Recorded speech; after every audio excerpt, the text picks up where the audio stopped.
Here's all you need to know to be in the know. It's the Gazette Radio Hour on AM 1220 KHTS, Santa Cruz hometown station. John, I need a distraction from all this political stuff that's going on. A distraction. It's going in my head. I can't sleep at night. Doug, it's starting. Okay, what? It starts at 3 o'clock on KHTS, AM 1220. Oh, the Dodgers. The Dodgers. Yeah. We got our Dodger correspondent, Coach Ron, to talk about the Dodgers. You feeling better now, Doug? Yes. Coach Ron, how are you? I'm doing fine. How are you doing today? Good. Hey, Coach, help Doug out. He's a little concerned about the Dodgers with Matt Kemp not being in the lineup. Or Andre Ethier. I'm like, they played so well last night. Do we really have to worry? I don't know. What is I would say no at this point in time. They've been doing it all year without Kemp, for the most part. Yeah, but... And eighth year is still around. He still will come back probably, if all goes well, when they get back here to L.A. Yeah, but I'm worried. I'm looking at the pitching. And besides those two pitchers, it's a short series, right? It's still 5 games. Right. Short series, 5 games. You got those 2 pitchers, and that's it. Who's pitching Game 3? Well, you got Engine Rue. What's his name? Yeah, Rue. Real. He's got 3.0 earned run average. Coach Ron, make me feel better. I'm not comfortable with that. Well, you got Rio's throwing. He's another lefty, and Atlanta has a lot of lefties in their lineup. Oh, and true. that's a good thing for the Dodgers. My concern, Coach Ron, is if they get to Monday's game, do they bring Nolasco to pitch, or do they bring Kershaw in on 3 days rest? That will be a manager's decision. Depends on where they are in the game and how things are going, health-wise and everything else. I imagine if they're Kershaw, I would imagine they will save Kershaw for the closing game back in Atlanta. Yeah, in which they will throw anybody and everybody they have to win that. That's that true. game. Although Atlanta's already announced that their guy who pitched last night will pitch Monday if there's a game on 3 days rest. So that'll be interesting. Jeez. What about some of the other series, Coach Ron? What do you think?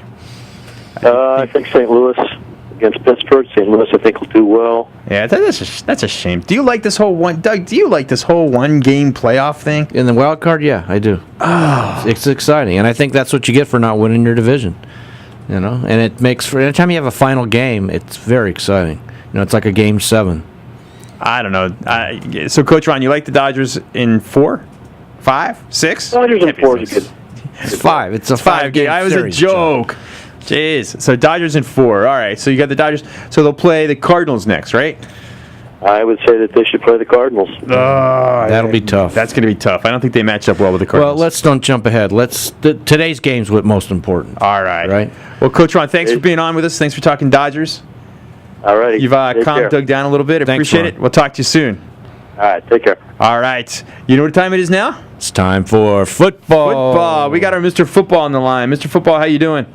I'm doing well. How are you guys? Good, man. You staying well grounded in all this wind? Trying to. Yeah, it's going to blow you away. Hey, explain to me what happened to Houston and San Francisco. How could they have been so good and just fallen so far off the map? It's interesting because both defenses aren't what they have been. The availability of Aldon Smith is a big key, considering he's had the most sacks since he's come into the league. So that's big. That's a big void to fill.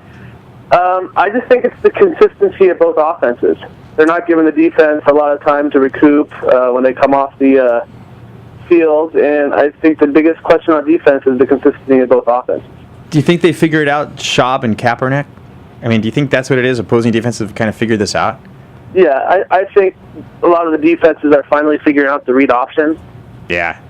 So I think that's going to create some issues. But if you look at Baltimore's offense and Houston's offense and San Francisco offense, they don't look like anything they did a year ago. And that to me is just kind of strange. How can it go from one extreme to the other? I don't know. I think Mr. Football is right. I think they figured out the read option because you can now hit the quarterback a little bit more. Yep. Those rules are going to come out, and your quarterback's going to get creamed. You pay a lot of money for your quarterback. And most of these athletic quarterbacks are very fragile. Yeah, and you're not going to have a quarterback sustain that kind of damage and those kind of hits. Yep. But I don't know. So, Mr. Football, what are you seeing in cool trends coming up in the NFL? Anything interesting? pocket passers, maybe the revolution of pocket passers as opposed to read option quarterbacks, because there are quite a few read option quarterbacks in college, Taj Boyd and Teddy Bridgewater. But I'm looking at like the likes of Aaron Murray. I think they're going to be more successful than the read option quarterbacks in the NFL. So what is your prediction? Is the pocket passers going to phase out over time? Yeah, I think the pocket passers will once again be dominant in the NFL within a few years. Yes, I think it's the other way. Okay, gotcha. I think it's the other way. I think pocket passers, you can't put $11, $12, $13 million of your payroll at risk every time they touch the ball because they can be tackled like a running back. But look at that quarterback for Seattle, though. He's not injury prone. He's not injury prone, but he's not as effective as RG3. Yeah. Great example, right, Mr. Football? See, I kind of agree with Mr. Football. Maybe we should call me Mr. Football. Speaking of calling me Mr. Football, Mr. Football, did you happen to check out the standings through Week 4? In the Gazette? No. In the We'll get Gazette? to that after the break. We can talk about it before and after the break.